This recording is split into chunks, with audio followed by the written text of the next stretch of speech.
And we are live. Good evening, good morning, or wherever we may be. Of course, that's my spin on the coast to coast opening. I need to write my own and just do it on every show at the beginning of every show. So that's definitely on my to do list. So thanks everybody for showing up. We'll give a little time for the notification to go out through YouTube, which always takes forever. I know some people get it in the middle of the show, which takes about half an hour. See, I just got mine on my phone. I think some of that has to do if you watch YouTube on your phone. I think it's the settings, something in the settings with why people don't always get their notifications from YouTube. Because I subscribe to a ton of YouTube channels and I almost never ever get any notifications anymore. I mean, I used to get David Politis's missing 411 stuff pretty regularly and Steve Stockton stuff, and I don't anymore. But I just got this one, so I guess I'm ahead of the game. If you get DrewTube, that's all you need. So good seeing everybody in the live chat. Chris, it was really good seeing you, Chris Eisinger, in the live chat. If you haven't seen the videos on Wilkerson, I know it's a little bit of a departure from what I usually do, but definitely go check it out. Hey, Darnell, I know you asked me last time. You were asking me what case was I thinking of at the time, and I know I said West Memphis 3, which is one because Tony Dinelli mentioned somebody to me that's a DNA lady that has done some work with the Sherry Joe Bates case, which obviously is tied to Zodiac, but she's also did some things with the West Memphis 3 case, and she was on a TV show. I think it was on Oxygen. And speaking of Oxygen, tonight they aired for the first time Myth of the Zodiac Killer, which also brings me to the topic that today is Professor Thomas Henry Horn's birthday, 58 years old. I think pretty sure he put down. So you're still really young, Professor Horn, and always been a good friend of Professor Horn's. Of course, the one that got me into that documentary. So I'm really grateful to him for that. And it was a good time, and I think it turned out really well. And hopefully, if anybody is tuning in tonight on the live that saw the documentary on Oxygen and then found me, let me know, or Professor Horn. But if you found me through the show, it would be really awesome. It would just, even if it's one person, would be like really cool. So let me go back through here. Hey, Luca, have I ever contacted Robert Graysmith? No, I haven't. But, I know some people have tried to contact him and have had zero luck whatsoever getting a hold of him. I don't know anyone that's ever spoken to Graysmith. Definitely happy birthday, Professor Horn. I know one guy that would really try to get in touch with him had zero luck. I don't know if he's done any interviews or anything. I don't even know if he really promoted the book we're going to talk about a little bit tonight called Shooting Zodiac, about when they made the David Fincher film called Zodiac. And I don't know if he even promoted that much. I never saw him do any interviews or anything like that, but he wrote the book. I don't think it did great. It didn't do like Zodiac did, which was a bestseller and obviously turned into a feature film. But I highly recommend the book, Shooting Zodiac, especially if you follow Don Chaney and all this kind of thing. You definitely want to read that book because it's really interesting how it all came about. So I was trying to see if Tony Dinelli showed up. Tony, if you're out there, let me know. Let me know if you're in the chat. There's Chris. Good seeing you, Chris. Yeah, definitely. I'm going to do some more on the Wilkerson stuff, Chris, so don't worry about that. I'm getting emails a little bit now. They're starting to trickle in from some people that are giving me some information that when they went to Wilkerson. So people definitely go check out there's one video on what happened at Wilkerson Intermediate on the live feed with Mark Barbary, and there's another video that I did over on the video part. So it's separate. The live stuff is separate from the video. So definitely go check those two out and give it a like. Of course, this channel is not monetized and it never will be. It's not about the money. It's just about getting the word out. And that's most important here. But no, never. I thought originally said, Lucas said, did you try to teach? I thought that was a compliment, but you said to reach Graysmith. No. It'd be interesting, though, because I really think that Robert Graysmith, Corky's doing good. You know what? I'm glad you brought up Corky because I think Professor Horn needs a couple of these just to wake him up. And I hope, Professor, your favorite bar with your favorite lady friend somewhere in that cool part of St. Louis. St. Louis is a cool city. I enjoyed getting to spend a couple of days there not long ago. It's a really neat place. the Busch Stadium where the Cardinals play is amazing. I mean, all the stuff that they built around it, and the restaurants and the bars that are built around the stadium are really fantastic. I mean, it's cool here in Houston where Minute Maid is and stuff, but man, I don't know. I think any place would have a hard time beating St. Louis for what they've got there as far as baseball. And if anything's lagging tonight, it's probably because the power went out 30 minutes ago. And that's a scary deal when you're in Texas and it's 105 degrees outside. And now it's 8:35 here and it's still really hot. So, hey, Sefer, I haven't heard from you from in a little while. Good seeing you. Come on. I think you'll like some of this stuff, Sefer. And did you tell me, Sefer, have you ever read Shooting Zodiac by Graysmith? Because I know the first person that told me I should really read it, and I didn't get around to it until now, which I've read a lot of it, not all of it, was Neil Arnold. Neil Arnold read it and said, man, you got to check out some of this stuff in Shooting Zodiac. But I was first going to talk about, of course, the Seawaters, which was kind of popular this week because the Seawaters are a family that knew Arthur Lee Allen, of course. It's two brothers and a sister, and their mother all knew Arthur Lee Allen because Arthur Lee Allen was friends with their mother. I think Phyllis was the mother, Phyllis Seawater. If I'm wrong, somebody correct me because I know some of you guys know it better than I do. But Seawaters came maybe a couple years ago, put up some YouTube videos on their channel called We Called Him Mr. Allen. And they recorded themselves, a pretty good job. Somebody did it for them, not professional, but it was, pretty decent quality stuff. They were, their audio was good and everything. And they're talking about their recollections of Arthur Lee Allen, who's, of course, still the prime suspect in the Zodiac killer case. He still is, despite all the physical evidence not matching Allen. No one has been able to dethrone him in over 50 years. I wonder why, as the prime suspect in the case. But anyway, they did know Arthur Lee Allen. That's true. And they made a lot of various claims in these videos. One was that Arthur Lee Allen actually confessed to Dave Seawater over a phone call. I think there was another confession too that he made that I didn't either see that one particular video or that particular segment of the video, but except for, you haven't. Okay. So you'll like some of this stuff for sure. So you don't want to miss it. But anyway, Arthur Lee Allen, I mean, this was years later, of course, and maybe in the late 70s or even early 80s before Arthur Lee Allen died. He called Dave Seawater and basically confessed that he was the Zodiac killer. And, of course, that video did pretty well.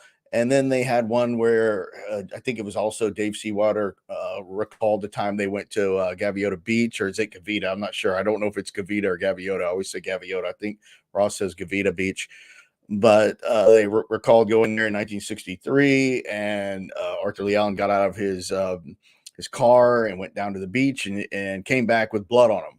And of course, the insinuation there is he was the killer of Bobby Edwards and Linda Dominguez, of course, known as the Dominguez Edwards murders, which are non-canonical Zodiac attributed crimes that have never proven to be Zodiac and still debated to this day. I'm kind of like some other people I know that research. It's like I don't want to get too heavy in the non-canonical crimes because it can be such a distraction, and because there's so many different little details, like the Sherry Joe Bates case. But anyway, I always said that was kind of like a jumping the shark moment for them, because if Arthur Lee Allen was the Zodiac, would he be dumb enough to go kill a couple down on a beach and get back in a car bloody with 3 kids? And I mean, there was nothing against the Seawaters, who seem like they're great. They seem like they're really decent people. So I don't know why they would say that. I don't think they had any pending book deal.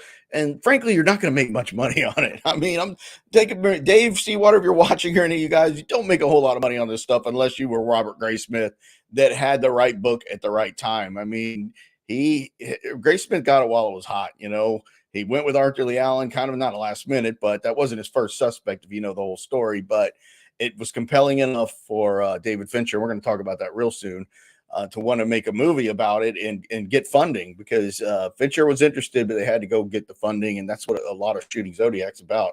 So it's interesting. But anyway, back to the Seawaters. They did the Gaviota Beach thing. They said they had been up in Riverside when Allen was there. Of course, Sherry Joe Bates was killed in Riverside, California in 1966. Yes, it is close to Atascadero. Good. That's a good point. Yes, very close to Atascadero State Hospital. It's also called a prison, but I think it was more known as a state hospital, where, of course, Arthur Lee Allen spent a little time up and down the halls at Atascadero. Of course, the most recently, of course, when he was convicted of child molestation, he was sentenced to Atascadero State Hospital. as they thought they could reform you back in the day if you were a pedophile or you had this sexual attraction towards children, which Alan did, no doubt about it. They thought they could reform you, but the Seawater stuff was pretty convenient. They have you at Riverside, they've got you at Gavita Beach, they've got you at everywhere. Trying to. I mean, but they're not like hard selling Alan, and they'll always say we aren't experts on the case, but we're just telling you what we remember about Arthur Lee Allen. And I said one of the first videos they put up was some video footage from 1963. It wasn't from the beach trip, but it was of Arthur Lee Allen and his Austin Healey, that one of his favorite cars back in the day. Arthur Lee Allen was really into cars, especially race cars or fast cars. And he famously had an Austin Healey, which is a really nice car, fast car. And he would drive the Seawater kids around in it. But they have a video of Allen, and it shows him. He's wearing white. I think he's wearing a derby cap, and he looks huge. I mean, they actually hurt their case showing that video because Allen's waist is massive. I mean, in that video, maybe it's the way it was shot, but it's huge. And Zodiac was big. Zodiac was described as stocky with some weight on him. If you go by, Barry Essa and Cecilia and somewhat Brian and all the descriptions, stocky comes up a lot. But Allen just looked too big, kind of like Falk said at the Presidio. He said Allen just was way too big. He was too big to have been the guy that I saw that night, and that really kind of hurt their case. But anyway, recently somebody else uploaded all their videos to YouTube, and it wasn't one of the Seawaters. It was somebody else. I don't know who. He was under a different name, but he recorded them, and I understand that's not too hard to do. I can do some like screen recording, but my friend Sean told me it's really easy to copy videos off of YouTube for your own use as an MT3 or something like that. So it's a simple process. I've never done it, and I wouldn't do it if it was obviously somebody else's material like the Seawaters. But this guy did it, and they were back up. So when I heard they were back up, I just thought, well, this is interesting. The Seawaters put their videos of Arthur Lee Allen back up. Maybe something's cooking here. And it wasn't the Seawaters. It was this other guy. And Dave Seawater wrote in the comments, he said, hey, this is our property. We're asking you politely, I'm paraphrasing, to take the videos down. And the guy responded and said, I'm not taking them down. And I think Seawater also said, if you don't take them down, we're going to tell YouTube that it's our stuff, and they're going to just pull the videos. And the guy said, if you do that, I'm going to take the videos that I've already recorded and interject his own commentary in them. And then he was going to claim they were fair use. I don't know if that's legal or not, or how YouTube views that stuff, but it's very interesting that the Seawaters don't want them up anymore because everybody's seen them. So what's the harm in leaving them up? But that's their deal. But why this guy would take their stuff and put it back up and want to fight back about it and actually edit them to keep them up? It was really bizarre. So I don't know what's going on there, but yeah, that's why you can't find it again, Steven. They took it down because YouTube probably took it down after Dave Seawater complained. That's what I think happened, because that's what he was threatening to do. Now they might show up again if this guy makes good on his promise and edits his own commentary in them, and then they become fair use. So I don't know. I know that some people have already recorded them for their personal use, and I'm sure that's legal as long as you're not putting it back on an open platform or making money off of it. But they're out there and they're interesting. But I've always said that some of it I don't believe. And I mean, unfortunately, I don't. I don't believe that Arthur Lee Allen ever quoted the Mikado as a school teacher back at Valley Springs. I've never believed it. There was only one other account of that, if you know the story well, about Allen would get exacerbated and say tit willow, which of course comes from the Mikado, the Gilbert and Sullivan Light Opera that the Zodiac mentioned in two different correspondences. And the lady that claimed that Allen did that was, of course, not a Seawater. This was the only other source of it. I can't remember her name or what publication it was in, but she would never give her real name because she was afraid of retribution from Zodiac. But basically, I think that was Robert Graysmith doing what I call Graysmithing, throwing that out there to make Allen look like an even better suspect. But I don't think Arthur Lee Allen was quoting the Mikado in class or to the Seawater children, which they claim he did. They claim he would go around quoting parts of the Mikado. I think they heard that, or they heard it from Graysmith and thought it sounded cool. And I'm sorry, that's just what I believe. I've said it before, and I'm not going to back up off of it. Also, don't believe that they were in a car with Allen. I mean, even if you think Allen was a Zodiac, is he really going to be dumb enough to go kill 2 people on a beach and come back and get into a car with witnesses covered in blood. It's just too far fetched. I mean, it's really weird, but that's what's going on with the Seawaters. And I wanted to pull this up. One of these I'm going to show later about Tony, because Tony, I'm going to mention Tony, but this is something I found on the internet, so I'll read it. Redacted. You can fill in a name there. Dave Seawater is unequivocal. He asked Mr. Allen, "Are you the Zodiac?" And he describes ALA, of course, that's Arthur Lee Allen, as going silent, then crying and howling, then saying, "Yes, it was me. I did it." Were there other victims? Yes, there was, according to Allen. Back to Seawater. Have you any evidence? I put it in the water. This is Arthur Lee Allen saying he threw the guns or whatever, the Zodiac hood, all in the water, maybe at Lake Berryessa. Why are you splitting hairs? Redacted. Sorry, I'm not quick on the button. After 20 years of suspicion, the man was asked, "Are you the Zodiac?" And he said, "Yes, it was me. This is not a forced confession or a confession under duress. It was voluntary and entirely unsolicited, fully admissible in court. ALA would not be able to back away from that admission in court." So maybe not, maybe that's one of the things they could have gotten Allen on at the time, is that confession to Dave Seawater, if they had him in court and he raised his right hand and said, "Your Honor, Arthur Lee Allen called me on this date and told me that he was the Zodiac killer. And if everything else looks good and Seawater's background, that's a good piece of evidence, no doubt about it." Why they couldn't do that with Don Chaney, because Chaney's story changed so many times. He would have been barbecued on the witness stand. If Chaney was ever the lead witness in any trial for Arthur Lee Allen, if it ever came to that level, would have been just annihilated. I know some people don't like it when I say that, if that happened, but he would have been. I mean, when his story changed, the person defending Allen would have a field day with the times that Chaney could not get his story straight, so that's basically what was going on with the Seawaters. They made some claims. I think some people were pretty harsh to him online when they first came out, but one thing people always said was, "Why didn't you come out with all this stuff about Arthur Lee Allen when the Graysmith movie, the David Fincher film came out, Zodiac, in 2007, because that would have been the time to really cash in." So that looks good and bad for the Seawaters. One, that they didn't do it at that time, because it would look like they were just cashing in and trying to, that would have been the time to do it when Arthur Lee Allen was at his pinnacle of a Zodiac suspect due to the movie focusing on him. And on the other hand, it looks weird because they waited so long to finally come out with these stories about Allen after the movie. So you can look at that both ways, good and bad, with their timing about that. But the interesting thing is that somebody put their videos back up.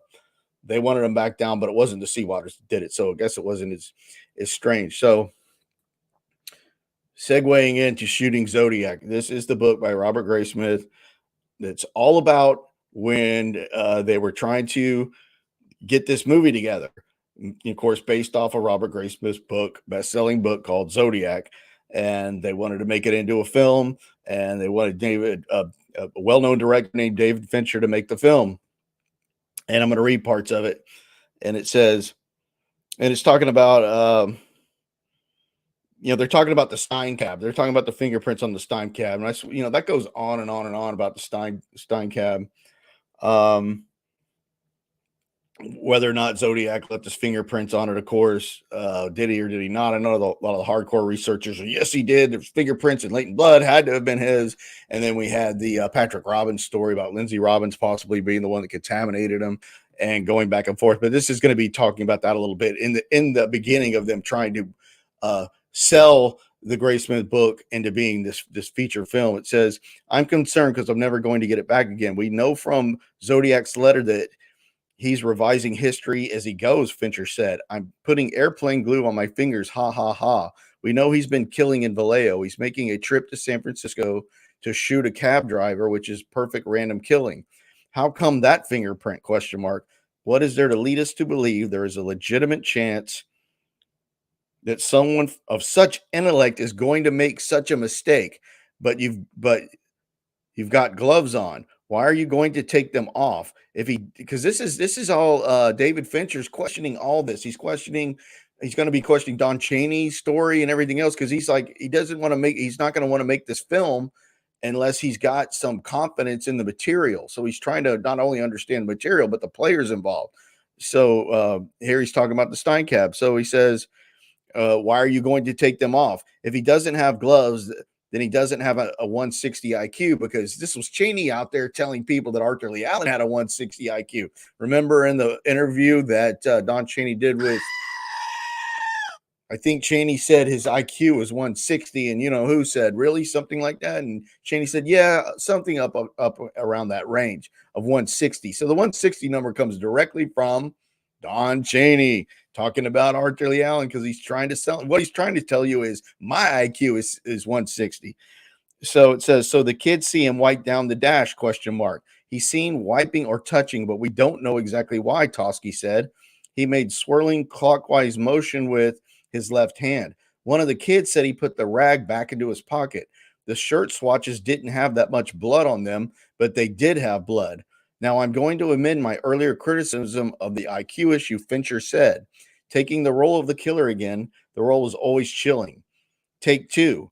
You've got your hands in your pockets. You hail a cab. You leave a handprint on the door. You fold it shut. You get in, hands in the pockets.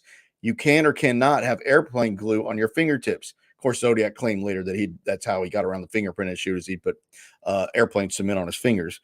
That was successfully done once, by the way, in a robbery in Houston, Texas, if you look it up. You can or cannot have airplane glue on your fingertips. You're taking your gun with you, so you're not worried about that. Boom, you kill the guy. He falls back. You can't take fingerprints off of cloth. So then you tear the shirt, then dip the thing in blood, or perhaps was there any blood on the dashboard? Question mark. Minimal, Tosky said. I could see it in my flashlight. Atomized spatter, Fincher said. Take three. Then you take the shirt. You put it in your pocket. You walk around. Then you take your jacket and wipe the cab, making sure you get the whole panel in case you touch the door and don't remember, and you're out of there. Pretty simple. And again, there's so much lore about this now. There are people saying he dipped the cloth in blood and smeared the side of the cab. Nonsense. The next day you get a call from someone you genuinely respect, and they say, we've got two partials. He says, where? Left rear of the door, on the door jamb on the outside, Tosky said. Partials on the post. In blood. Inspector Bill Hamlet thought it was part of the left hand. They were good enough to rule somebody out, not good enough to get a warrant and say those are your prints. Do you believe that given the printing that was done on Arthur Lee Allen, that you could have gotten a match to the partial? Question mark, Fincher asked. Tosky nodded. So when those came back negative, then that must exonerate him. We speculated that someone that we didn't eliminate at the scene had to have touched the cab and walked away. It's never seemed to me Arthur Lee Allen could be dismissed as a suspect because of these prints, and you concur with me on that? Question mark. Tosky did. So, of course, they're looking at all the evidence. Fincher's really trying to totally understand how this all plays out. And, of course, his big piece is Don Cheney. I mean, his story is everything. And Don Cheney originally did not want to participate in anything to do with the movie Zodiac. He didn't. He was turning them down, and they had to work on him a little bit. And I want to get to the part where they start talking about Panzarella. They got Panzarella on board really quick. So it says at the top of the list was the name of Sandy Panzarella, a former acquaintance of the prime suspect, Arthur Lee Allen. Brad wasted no time. Brad is the producer. Brad wasted no time arranging a meeting with him for Friday in Manhattan Beach. We had breakfast at a restaurant at 9:30 a.m. Brad reported and quickly added, and no, it wasn't the International House of Pancakes where victim Darlene Farron had worked. And no, it wasn't Terry's where the chief suspect who lived nearby had stalked Darlene, but a place called the Kettle. Brad had no difficulty in spotting Panzarella from across the room. Remember, Panzarella, it's not far from the time that maybe a year or so, I don't know how long it took to make the movie, before Panzarella does His Name is Arthur Lee Allen, where his speech is really slow. That's because he's got Parkinson's disease. So it said, place called the Kettle had no difficulty spotting Panzarella from across the room. He was wearing a sweatshirt from the Bel Air Country Club where he and his buddy, Unsolved Mysteries host Robert Stack, used to meet to hash over the Zodiac case for hours. There's something I never knew. There's something for you right there, Jerome, on Panzarella. He's good buddies with Robert Stack. Of course, the great Robert Stack, host of Unsolved Mysteries, which started it all for me, was good buddies with Sandy Panzarella, and they would talk about the Zodiac case. That's awesome. I mean, I don't think Graysmith would make that up, but it's certainly cool. And Panzarella was, very wealthy guy down in Manhattan Beach. He knew a lot of people, so it's no stretch that he would know a guy like of Robert Stack, like Robert Stack. So Brad held him, and they began to talk. It was Panzarella who had contacted Brad, and it was through him that Brad hoped to entice his former college roommate, Don Chaney, to speak with them. Both had important information on Zodiac. Sandy was eager to help, but Chaney would still require some persuading to meet with them. So Chaney wasn't all on board.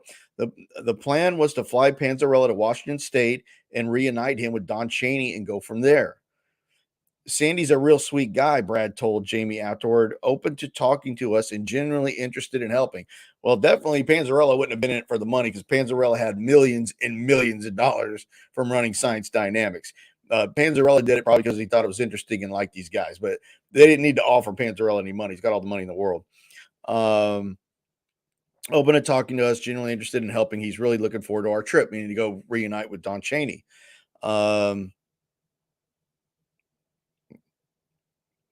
And then it says that is if they can make it happen. Chaney was a tough nut to crack because Chaney, for whatever reason, is holding out. I don't know if it's for money or what. It doesn't ever say. It says next, Brad initiated delicate negotiations to speak with the brother and sister-in-law of the prime suspect. Well, we know who that is. That's Ron Allen and Karen Allen, Arthur Allen's sister-in-law. The young producer knew he had to be sensitive. So this goes on about the different people involved with it and trying to get Ron and Karen Allen involved in it and telling their part of the story, which was not easy. Ron and Karen Allen were very reluctant to do anything, but they eventually got some communication with them. And Chaney's holding out. So the only person they really have on board at all at this point is Panzarella. That's all they got. The Allens are holding out. Chaney's holding out. So this thing might not happen. So it's interesting to see how it comes together. On Monday morning, February 9th, Brad called Chaney in Washington State. Of course, Chaney's living in Benton City, Washington. As feared, Chaney was uninterested. Pretty much everything I have to say about this, I've already said, he said tentatively. By the end of the conversation, Brad had reassured him, and Chaney was okay with seeing Fincher and excited by the idea of his former roommate, Sandy Panzarella, coming up to Washington. That was the true selling point. I haven't seen Sandy in a long time, Chaney said. I think that we're going to head up there in about 2 weeks, Brad said. So apparently they were going to go up and meet Chaney up in Washington State. He'd be reunited with Panzarella, but that winds up not happening. And then Chaney has to come.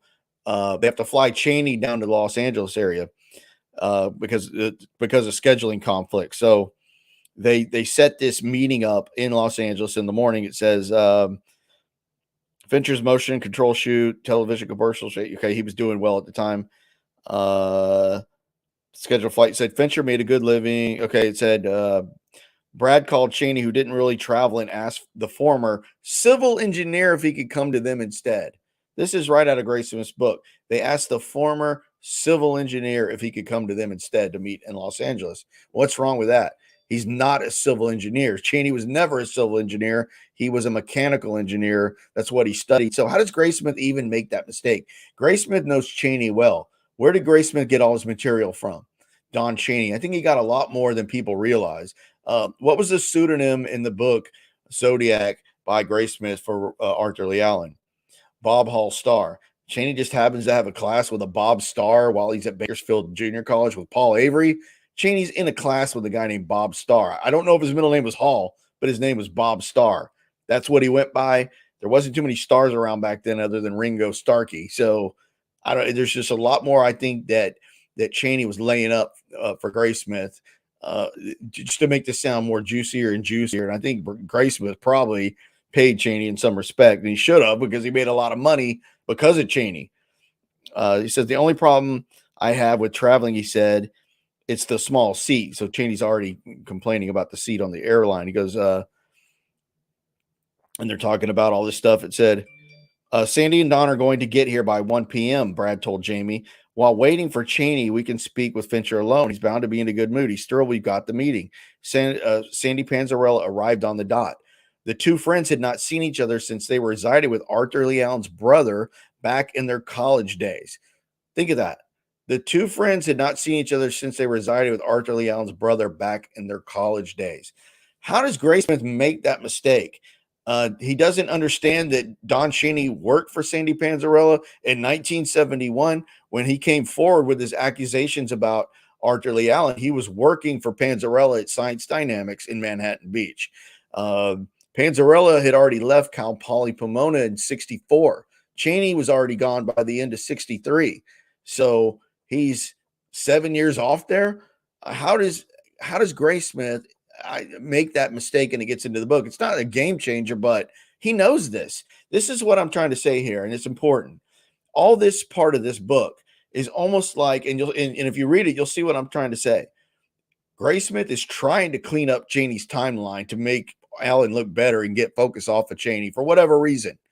And I'd love to talk to him, like someone asked me earlier if I did. I have not, but I'd love to know why he's writing this, because it's, if anything, it seems, and the more you read into it, he's trying to actually help Cheney fix his fatal mistake of moving his timeline, which I've always talked about. And I think Graysmith is well aware that Cheney's timeline is a problem. So this goes on. Both looked healthy and vigorous, but Cheney didn't recognize Sandy. Sandy stood up and said, "Hey, Don," and extended his hand. Cheney took his hand, shook it, then said, "Who am I talking to?" So this is Cheney seeing Sandy Panzarella, his old close friend and boss from 1971, and doesn't recognize him at all. Now, granted, Panzarella's got Parkinson's, the early Parkinson's, but he doesn't look that much different than the photos from the 1970s versus his name was Arthur Lee Allen. So this is weird. I almost wonder if this is Cheney just playing games, that he honestly doesn't immediately recognize Panzarella is weird to me. Cheney took his hand, shook it, then said, "Who am I talking to?" Panzarella did a double take, kind of like, "You don't recognize me?" He said, "It's Sandy." Cheney looked at him. "You've changed a hell of a lot more than I have," he said. Hell of a lot. Sounds like Zodiac. Fincher smiled for the first time since they were interviewed by the police in the 1970s. So there he's admitting they were at least interviewed in the 70s. He said, "We put Don Cheney and Sandy Panzarella in a room together and asked them to tell every detail of their story. It was New Year's Day, 1969, Cheney began, when I had this conversation with Lee, and I never saw him again after that. The first thing we talked about was the watch his mother had given him for his 35th birthday, December 18th, 1968, 2 days before the kids were killed out on Lake Herman Road." Kids, knows how he says kids. That's interesting. I never heard it was a birthday gift for Allen. I've only heard it was a Christmas gift. Guess it could have been a birthday gift, given Allen's birthday is right before Christmas, but big problem with that is Ron Allen got an identical watch for Christmas 1967. So this is just Graysmith bending, stretching, making Cheney not look as guilty.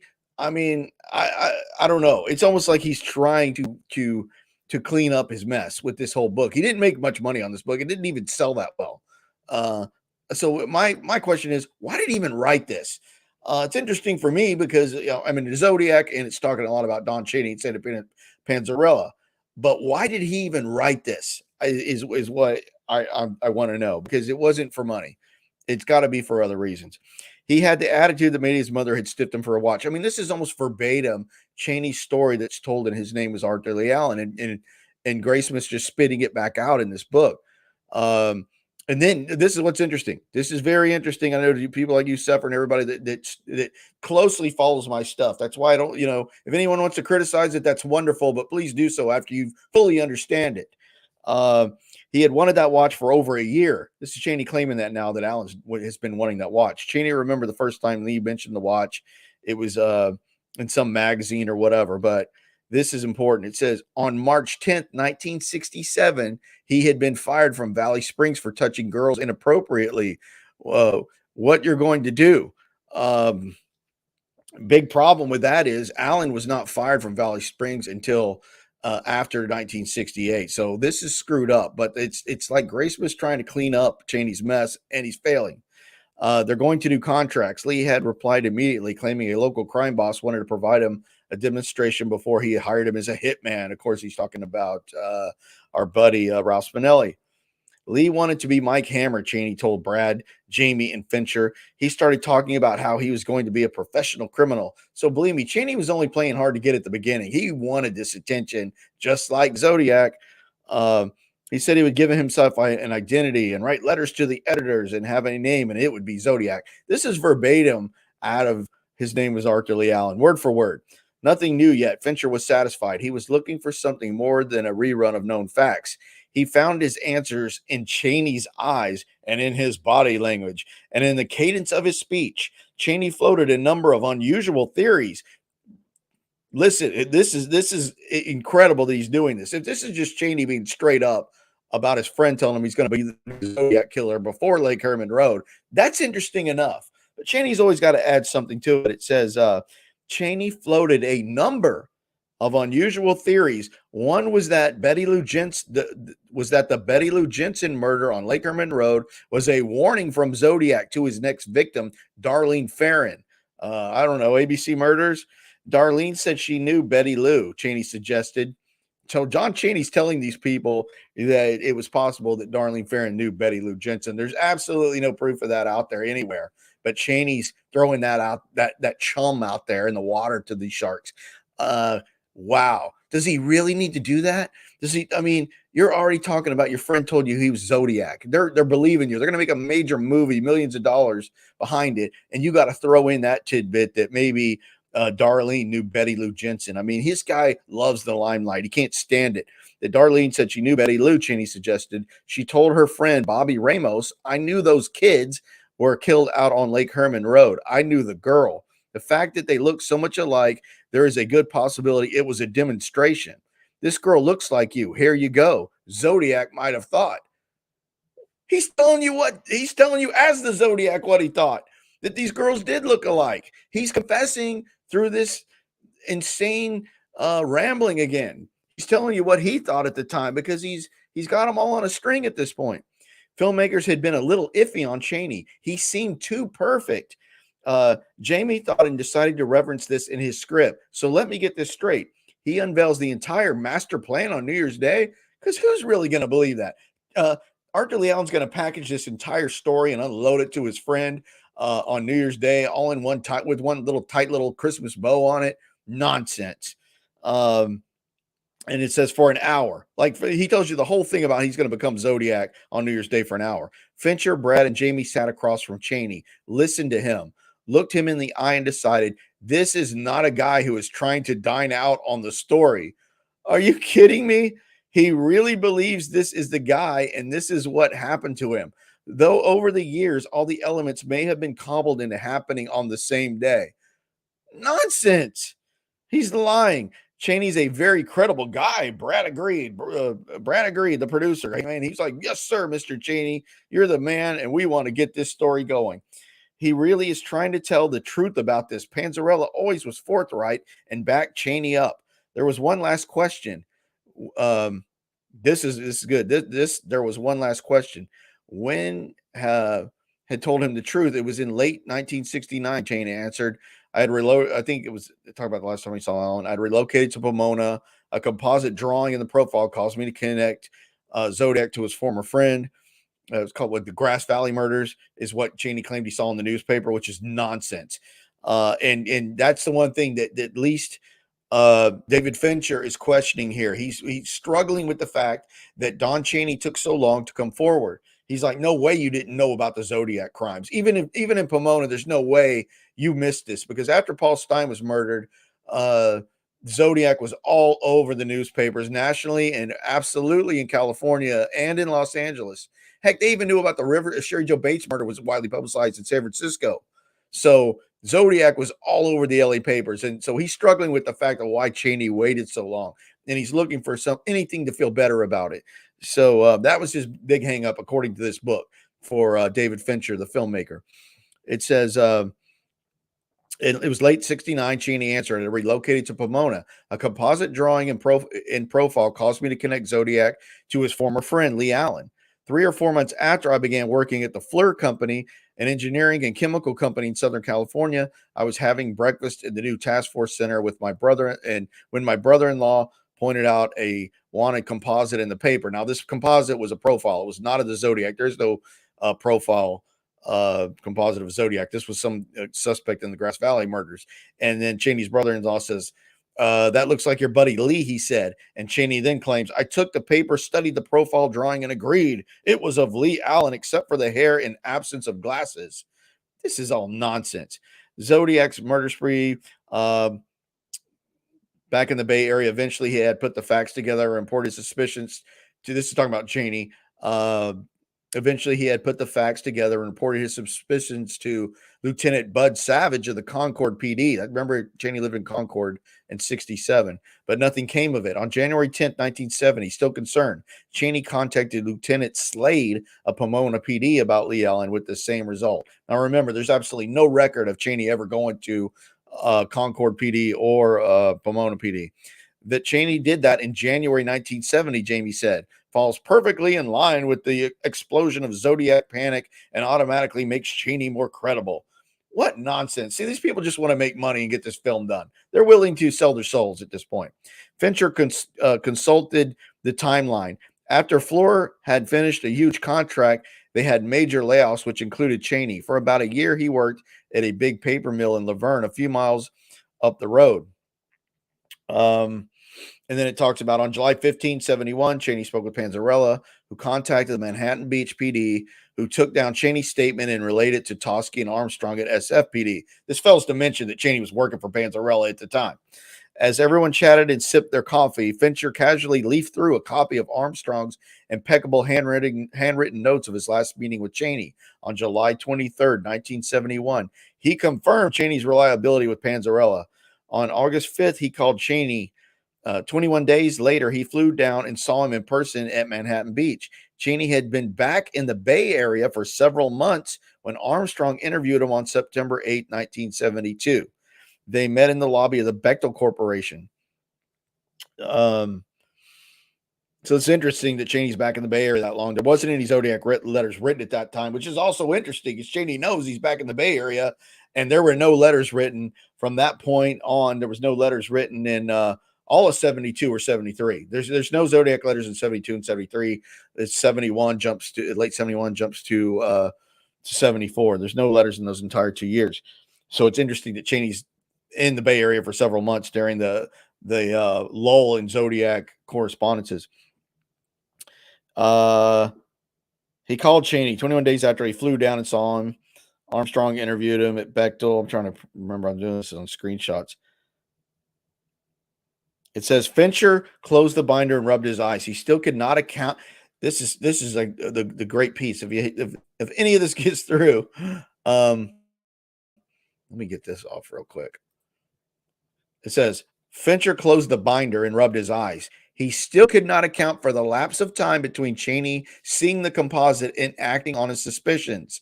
The one thing he seems particularly squirrely on, he said after some thought, is the date of his conversation with Lee Allen. In relation to the date, he became curious about coming forward to Pomona PD. Cheney originally said that the conversation was 11 months and 20 days before the first killing. Well, that isn't that interesting that he even knows the days. So Fincher's right to question the fact of when this huge gap was between Cheney actually finally motivated to come to police. Now that it struck him that, oh, well, now I'm looking back on that day of New Year's Day 69, and my friend told me he was going to become the Zodiac. So seeing some profile of another killer, not even Allen, spurred me into this finally. So Fincher's right about that, but he gave in to pressure and wanted to get the film made, and they had to have Cheney to do that because all this stuff's coming from Cheney. If Cheney is unreliable and it looks like, let's just say, look at it this way. There's millions of dollars going to be invested into this film, millions. And if something comes out about Cheney while you're halfway into this, spent the money, you got actors on location, you got shots already done. I mean, all the money you have to put out in making a movie and convincing the studios. And it comes out that, Cheney's story is full of BS, or, some of these stories about what, Cheney told Michael Butterfield about Arthur Lee Allen. If Cheney's comes out and can be proven to be a liar or just a bad guy or a habitual liar that he is, it's going to destroy that movie if you can prove that. Or if someone else can get a hold of Cheney and expose him, it's going to put that movie in big doubt, because this movie's mostly about Arthur Lee Allen as the Zodiac. So if you take the prime witness and he falls apart, or you find out he's lied about other things in his past that were grandiose or whatever, they're in big trouble, and they know that. So that's what Fincher is doing here. He wants to make sure that Cheney's reliable enough for this thing not to fall apart, and he's at least right to question the timing here. But at the end of the day, we know the movie got made, and they just bit the bullet, and we're hoping that Cheney stays stable long enough that he's not, found out to be either a part of it or just made it all up or whatever. So that's the important part of how this movie comes together. So it says it's certainly not feasible that Cheney is unaware of Zodiac activities in Northern California and unaware of the shooting little kids as they come off the bus. Remark which was widely publicized. So he comes to Pomona police nearly a year after the real shitstorm of Zodiac, which is really the school bus stuff, to say, I know who this guy is because I had this conversation with him. Granted, there's 3 months in there that were foggy on because Pomona police blew him off. Oh, they blew him off, so we're just going to wait another 3 months before this guy can go strike again. And remember, what? Another thing is, Cheney never, during this whole accusation of Arthur Lee Allen and Cheney coming forward in the interviews with Toschi and SFPD, he's never worried that the crime's actually going to get solved by somebody else, because then he's really going to look bad. What if you found Joe Smith from Benicia? It was found to be the Zodiac. We found one of the weapons under Mr. Smith's bed. We found the hood from Berryessa, and now we've got him. Cheney in 1971 doesn't seem to be worried about this happening at all. He seems to have no problem in his mind when he drudges all this up in 1971 about Arthur Lee Allen. This case could actually get solved. So very interesting that these guys are at least in David Fincher being hesitant about biting off this whole story that's based on a Don Cheney story, even though they've got some backup between the weird stuff with Phil Tucker and the ciphers in the box and all this other stuff and all the circumstantial stuff you have that comes with Arthur Lee Allen, which is a truckload, let's face it. But they had reason to doubt Don Cheney because his story's jumping all over the place. What they don't realize is he's the freaking killer telling you how he did it. Just like he's giving you these stories about how Darlene knew Betty Lou. Give me a break. Why does this guy have to even interject that when you have a bombshell and your friend is the Zodiac and told you he was going to become the killer, and they're buying that from you already, and you got to throw in there, well, these two knew each other, or he loves the limelight. He loves jerking people around. What did the Zodiac do? He'd like to jerk people around. Let's face it, the correspondences were more important than the attacks. This is it's good stuff. I highly recommend it. There's a lot of Graysmithing going on, of course. But yes, Cheney compared to Haley looks like a liar. Of course, yeah. You have Michael Butterfield saying that Cheney told him that Arthur Lee Allen told him he was going to get a plane and fly into the Sears Tower. Only problem was that at the time that Allen could have done that, the Sears Tower wasn't built yet. So it just goes on and on and on. But I don't know. It's a good question about shorthand. I don't know. I don't know. That's a good question. I want to look into that. I don't know if either one of them knew shorthand. But as I believe, even if I'm wrong about who the Zodiac is, whoever it is, if he's ever found, knew how to draft. No doubt about it. I will absolutely 100% on that one. No, I didn't know that. San Francisco, SS of Wells Fargo Bank was robbed 2 weeks before the Lake Herman Road murders, where the robbers demand notes saying, give me all the money or I shot Zodiac. Never heard that. Yes, that would be valuable. I haven't heard that before, Stephen.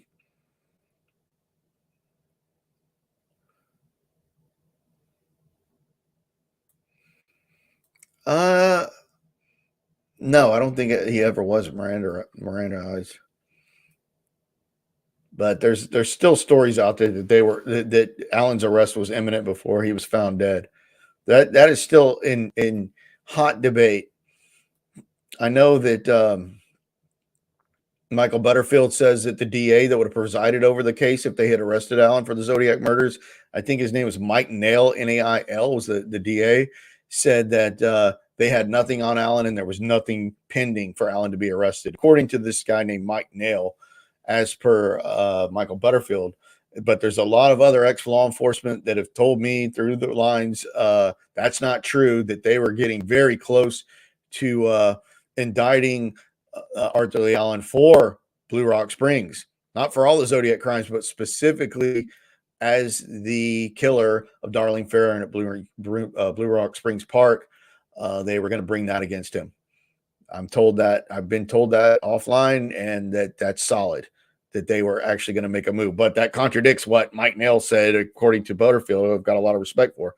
But I've been told by people that also know and knew people back in the day that they were about to arrest Allen for the Blue Rock Springs Park attack. No, I've never compared ALA to Mac other than their ages. Allen was older. Mac was young. Mac was 23. Mac, they live close to me. Sure, those guys cross paths. I mean, because Mac lived right by the payphone at Tuolumne and Springs, and that it's just not a stone's throw, but a little further away from 32 Fresno Street. One thing we do know for sure, though, is that Allen and Cheney absolutely went to the IHOP while Darlene was working there as a waitress. They knew her casually. Let's face it. There's no way they didn't. I mean, I've been to 32 Fresno Street. I've been to the IHOP, which is now a Mexican restaurant. It's so close, it blows your mind. Allen could fall out of bed and be in the parking lot of that IHOP, okay? That's how close 32 Fresno is to that IHOP.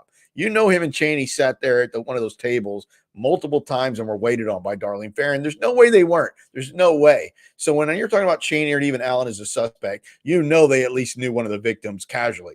There's no way they didn't. Sorry, I'm all in on that. This isn't maybe they went to Vallejo. Come on. They went to that IHOP all the time. It was literally in Allen's front yard. They knew Darlene Ferrin. Arthur Lee Allen absolutely knew Darlene Ferrin on probably a first-name basis from eating in that restaurant. Who knows, 2-3 times a week. It was literally in his front yard. There's no way.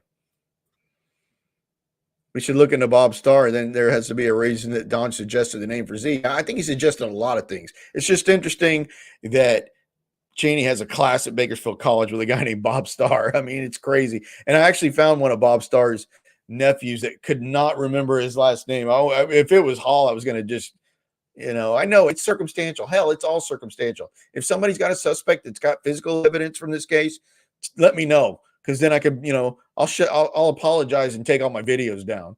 But they don't have that. Sorry. This is a circumstantial case. Everything. None of the physical evidence out there has ever matched anybody. And, to even back up Professor Horn's theory, none of the fingerprints from the Stein cab match the Napa payphone or anywhere else for that matter. They just don't. You have to just take it that the police knew enough of what they were doing to consider that these 4 crimes are tied together. Now, a lot of the police, especially the Vallejo PD, many within Vallejo PD, and this is true, never thought Lake Herman Road was a Zodiac crime. They didn't. A lot of them thought the other 3 were connected, but not Lake Herman Road. There was no phone call after Lake Herman Road like there was with Barry S. on Blue Rock. Of course, Stein, they sent the letters with the shirt tail, so that's proof enough there. But a lot of them did not believe that Lake Herman Road was a Zodiac crime, even though he claimed it, of course. He claimed it on the car door. He claimed it in the letters. Yeah, everybody goes to an IHOP, especially when it's out your front door. I mean, you could see it from 32 Fresno. He was so close. I mean, Allen, even though he didn't walk that well, would have no problem limping over to her. It was that close. Look up the location of that place to Allen's front yard. It's right there. I've been there. It's stunning how close it is. Yes, they knew her. No doubt they knew her.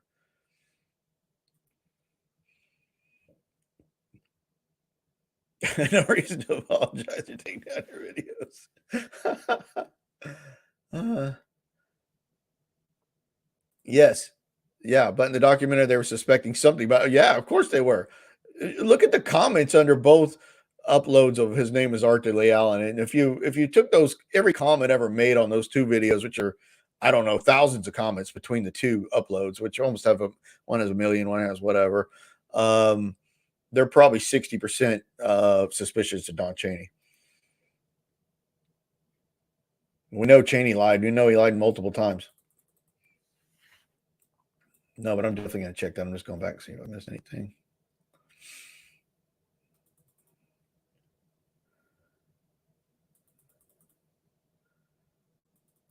I haven't heard about that Wells Fargo thing. I guess that was in the podcast. No, I'm so behind on all that stuff. Hey, Fire Pixie, have you heard from Professor Horn? Because I haven't.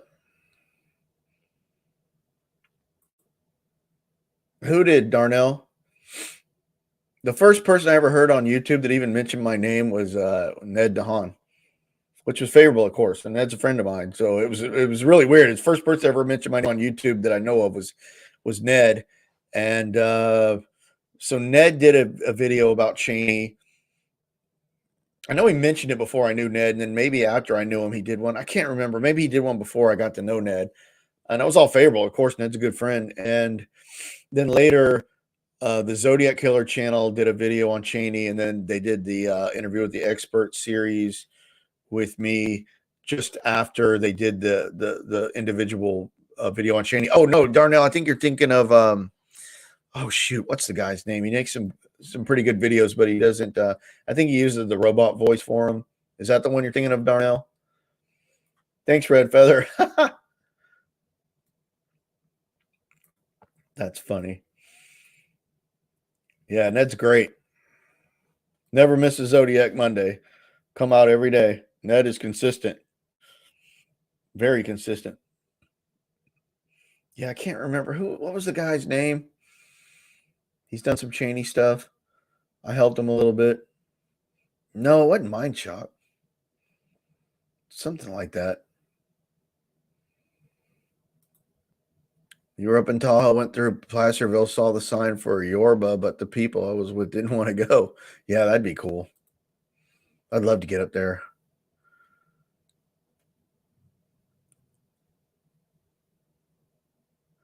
I've been thinking about that, Suffer. If you ever want to be on, let me know. You're certainly invited. And you're one of the first. I think you really are the first person that ever really backed this theory from day one. I mean, from outside of people that I knew were editor and this kind of thing, but people from the YouTube, from all my stuff, the first person that really backed me up was you. You're the first person. There's nobody. Well, it was you. Was Suffer, which meant a lot because he's a super smart guy. Sends a lot of great research, and you were there from day one. Nobody ahead of you. You were always there sending support, and man, you're onto something. I was always suspicious of him, and that means a lot, because I have friends that have other theories. That's great. Well, I don't have a problem with that. I don't have to convince everybody, but and unfortunately, we might not ever know. We might not ever get. Yuba, yeah, Yuba County or up in the Plumas. Yeah, I'd like to get through there. I'd love to get through there. Need to do one of those. Yes, thank you, Darnell's True Crime Oracle. You've thought of that. You answered your own question. It was True Crime Oracle. Yeah, I shared some messages or emails with him. I think he's in England, Darnell. Really nice guy. And he took a lot of shit from and he didn't put up with it.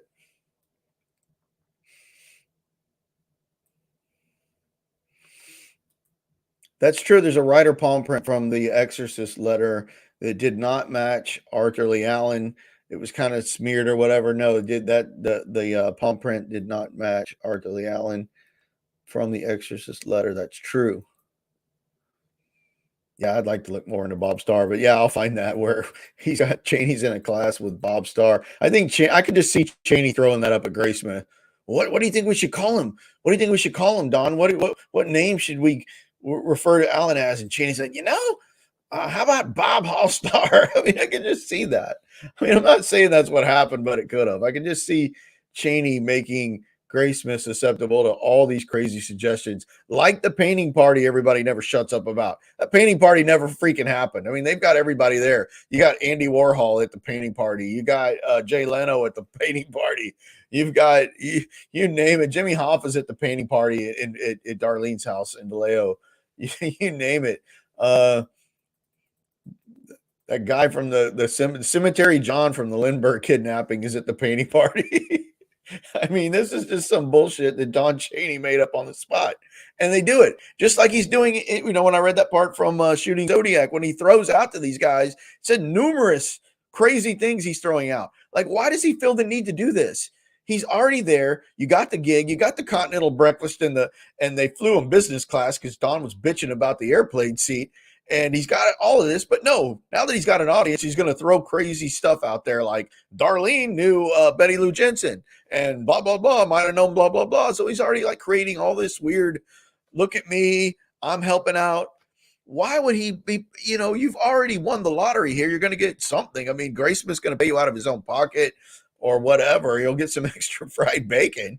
But why does he feel the need to start throwing out these crazy stories? I could just see Graysmith probably just lapped this stuff up and it was working. But they probably didn't want the world to know at that time that Cheney was out of his mind. I mean, or just throwing stuff off. And remember this, a lot of people say, well, you watch that video and he's just this crazy old man. Well, he wasn't so old back in 1971. He was born in 1934. What was he when he came forward? 35, something like that? I mean, he wasn't that old. He had a young family. He was a mechanical engineer that Graysmith gets wrong in the book. He says he's civil engineer. No, he's a mechanical engineer. How do you screw that up? I don't know. But I think Graysmith and the whole crew worried about Cheney's credibility, but they still couldn't separate from Allen. So despite all this, all of Cheney's damaged credibility through all of this, and Allen still sits at the top of the mountain. All these suspects come out. They live near the payphone near Tuolumne Springs. So what? Cheney's been around since 71. It's the bizarre psychology of these people. They want to interject themselves into the crap that they created for a lot of reasons because they have huge egos. They want to know what's going on, and they can't stand not being in the middle of what they did. Forget all this nonsense about why would you do that when they knew they would look at you. That's nonsense. Come on. I don't remember who it was, but I heard someone say that understanding the relationship between Arthur Leon and Don Cheney is the key to unlocking the Zodiac mystery.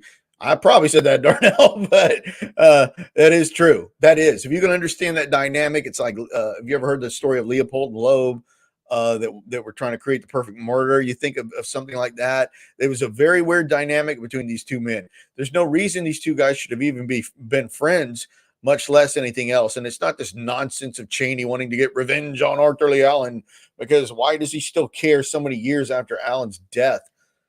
Allen died, 82? Give me a break. I don't know. I can only go so far, Mark, with I can only go so far. It's Zodiac and it's popular, to an extent, but I mean, I am kind of a one-man band with it because I don't, I have some interest in some other suspects if someone comes out. I wasn't there when it happened, so I kind of do. Fred Benally interests me, but maybe it's because I kind of keep singing the same song over and over. But I like other cases too, like the Wilkerson thing I just covered. Actually, that's get a story out like Wilkerson is far more important to me than anything. And it's certainly not about money. I do not make a living doing this. Not even close. Yeah, that's a good point. Graysmith is a narcissist. I think he could be. I mean, it's like Professor Horn always says, anybody that changes their name, because his name is Robert Gray Smith, and then he puts those two into Graysmith, maybe Hollywooding it out or whatever. But yeah, that's true, Stephen. VMAC touch DNA. The scientists say it now only takes as little as 5 cells. Yeah, we're a lot less. They can do a lot more with a lot less DNA, whereas it used to require many thousands of cells to get a profile. So hope it's still alive to solve this case. Yeah, who's the number one guy right now doing it? It's David Middleman with Othram, who's solving all this John Doe cases. Every time you clip your complete computer on, another one is solved. Another John Doe's identified. Another Jane Doe's identified. Who did it? David Middleman and his team at Othram in the Woodlands, Texas, are the ones doing all this massive DNA uncover stuff. I mean, if the money was there, bag all this stuff up and send it to David Middleman and see what he can do with it. Maybe he could eliminate anybody. But unfortunately, with the Zodiac, you got pictures of them barehanding all the letters. They took the SFPD cops took the letters home. Somebody out there I know got access to the Vallejo letters and touched them with their bare hands and compromised them.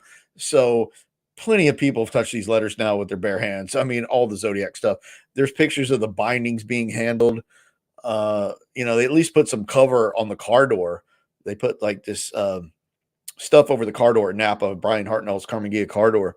Maybe they can get something off of that if they take if that paper's been taped to it for, I don't know, 53 years. Maybe they could get touch DNA off of the door, or there's something. Maybe they found that they're holding back. It could be. Yeah, that interests me a lot. I think that's kind of like John Bonet, Madeline McCann case. Parents did it. DNA inconclusive. Lie. Trust the cadaver dogs. Yeah, I agree. I think nobody leaves their kid like that, like they did. And there's no way. But yeah, if you do like it, at least I'll probably never get to 100 subs, but you can at least start by hitting the like button on this. Would be great. But yeah, that's who it was, Darnell. So that's it. Definitely recommend shooting Zodiac. Very interesting. I'm not finished with it yet, so I'll do some more on it soon. And Seawater videos are down, but stay tuned. Maybe they will. Maybe they will. I don't know if they'll appear back, but I know at least one person that's got copies of them. But there's nothing that in them that no one doesn't already know about. Just making sure I didn't miss anything.